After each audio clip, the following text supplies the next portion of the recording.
Last week in Michigan politics, it was election night on Tuesday, with key races being decided around the state. With libraries saved and majorities lost, we'll break down all the key races you need to know. Plus, the race for Michigan's open U.S. Senate seat gains another high-profile contender, what he told 13 on Your Side about his run. And a vote on whether to fire Ottawa County's top health official delayed for a third time, as the county could be preparing to offer her millions to walk away. I'm Josh Alburtus, and this is your 13 on Your Side rundown.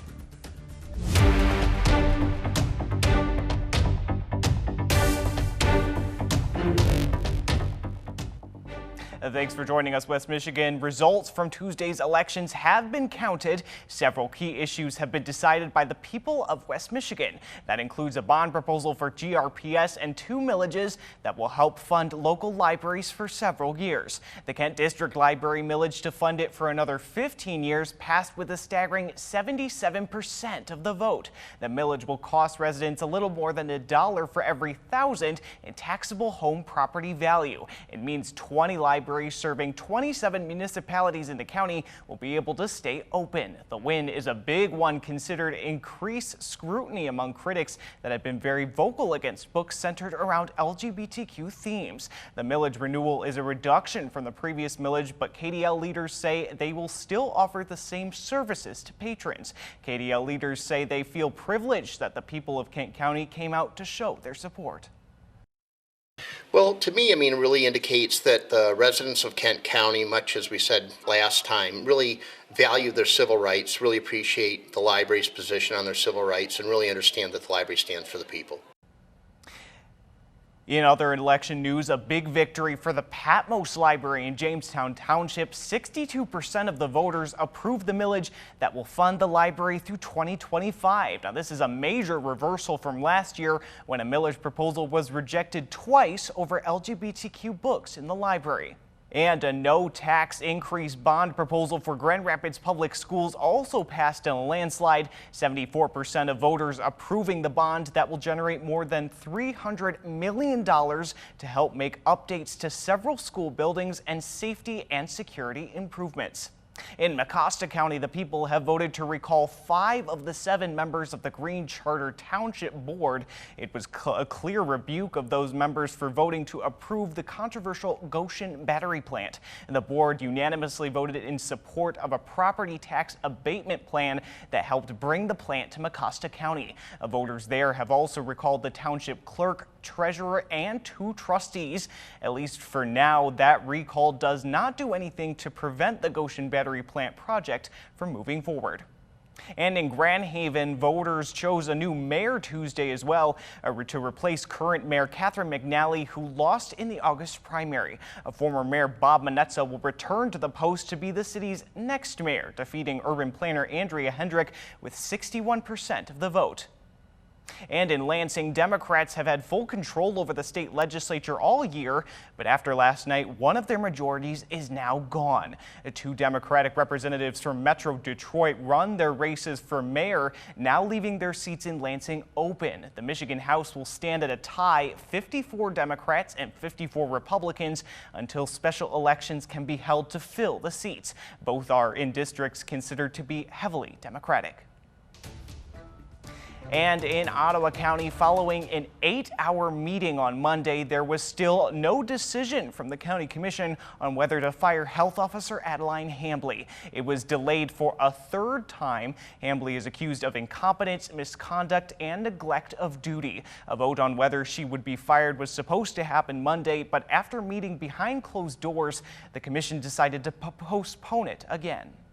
Ottawa County Commissioners meeting Monday to decide the fate of County Health Officer Adeline Hamley. Their decision that there would be no decision on whether to fire her, at least for now. I move that we recess until November 14 at 9 a.m. Commissioners choosing to delay the vote for a third time after nearly 8 hours of closed-door session to discuss Hamley's ongoing litigation with the county meant to keep her in the post. One vote commissioners did take was to accept county legal counsel's recommendation regarding the litigation and, quote, settlement activities. Hamley's attorney confirming the negotiations following the meeting, but not providing details as to what the recommendation was. I mean, negotiations are always exhausting. I've been doing this for a long time, and these were very exhausting today. So, but I wish I could tell you more, but I can't. So the charges against Hamley stem from action she took during the county budget process when she went to the press and the public about concerns she had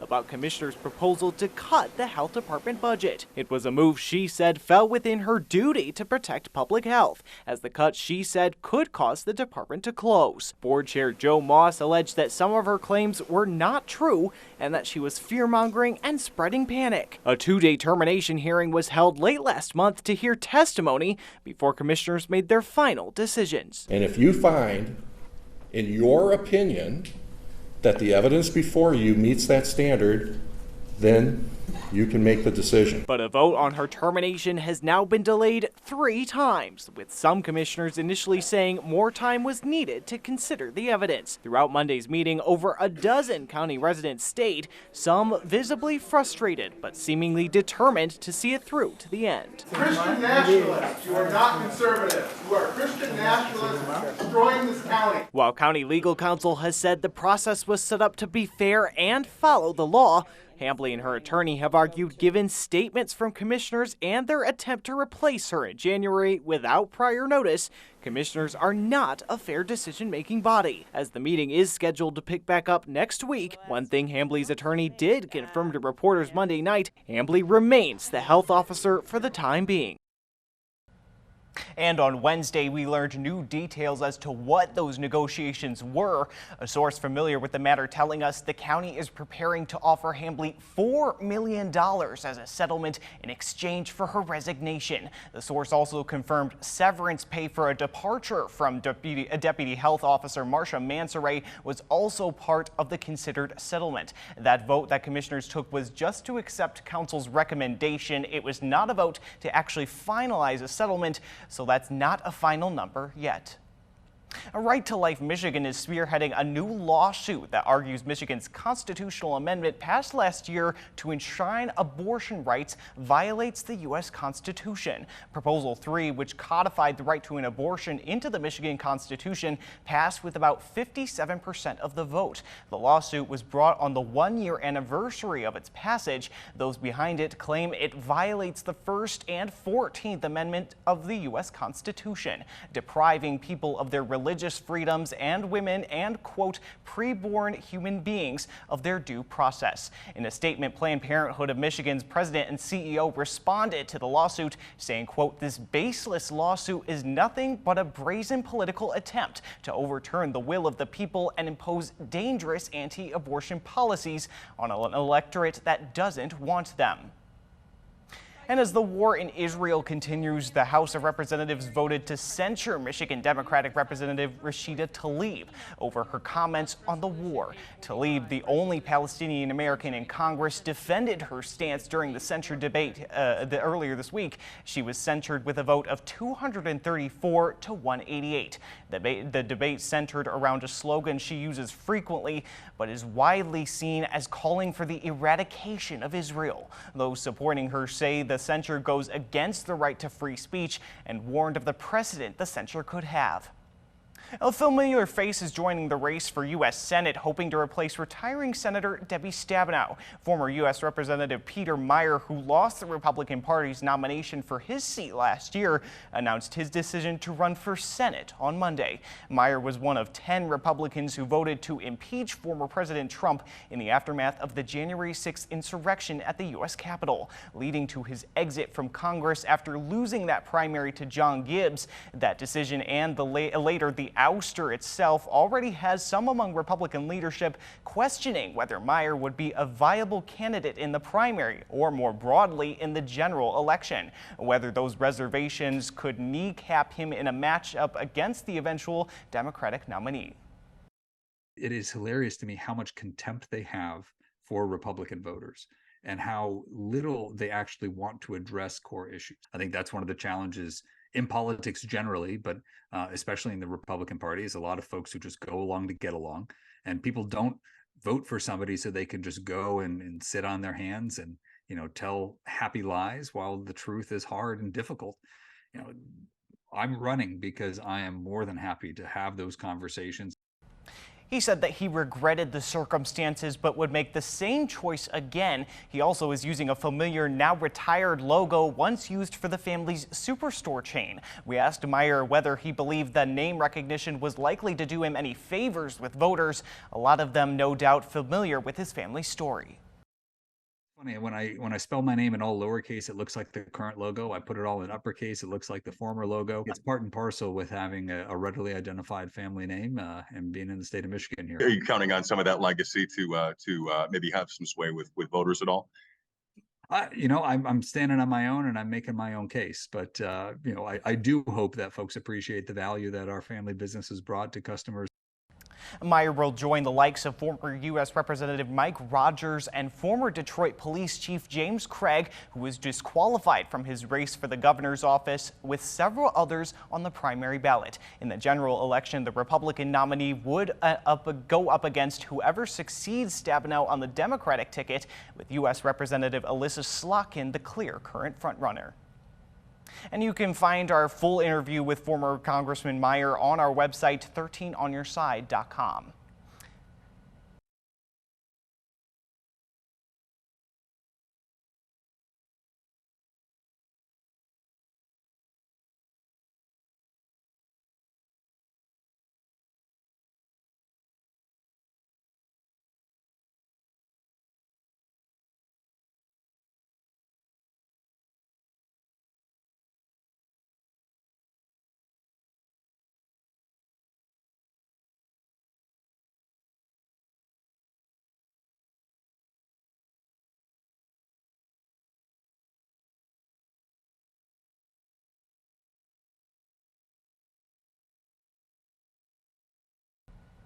And you can find our full interview with former Congressman Meyer on our website, 13onyourside.com.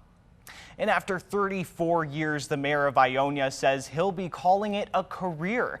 Dan Biss announced he would not seek re-election when his term is expired to pave the way for the next generation of leaders. 13 on Your Side's Charlie Tinker tells us about the legacy he leaves behind after decades of service. Many of them have never known another mayor. Any of the young people or even middle-aged people now don't remember a time when I wasn't mayor. The year was 1989. We lost the Berlin Wall and got George Bush Sr., the Exxon Valdez, Tiananmen Square, the Iron Curtain fell, and in Ionia, Michigan, Dan Biss had just won the race for mayor.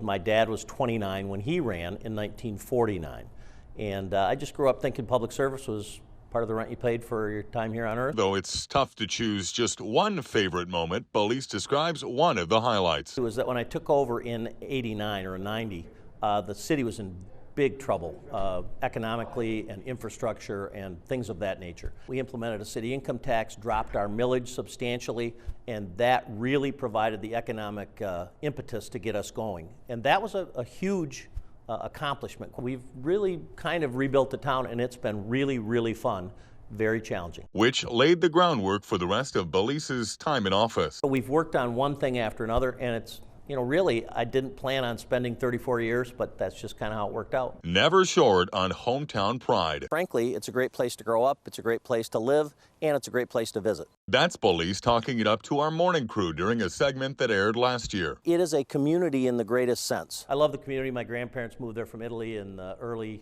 1900s. Then my dad was there. I've got 5 older sisters. They all moved away and they all moved back. So we're all in the Ionia area. And through the decades of ups and downs, he says one thing has always held true. Very rooted in Ionia and very proud of it. Bills's passion for the work. Community isn't just a geographic location, it's a sense of shared sacrifice and purpose, and I think we've done that well in Ionia. And the people who call this quaint community home, who make it all worthwhile. I owe a lot to the community. They gave me a great education. My best friends were from there. It allowed me to go out in the world. And that's the rundown for your week in Michigan politics. Be sure to keep up with all the top political stories of the week, both on air and online at 13onyourside.com. We'll see you next week.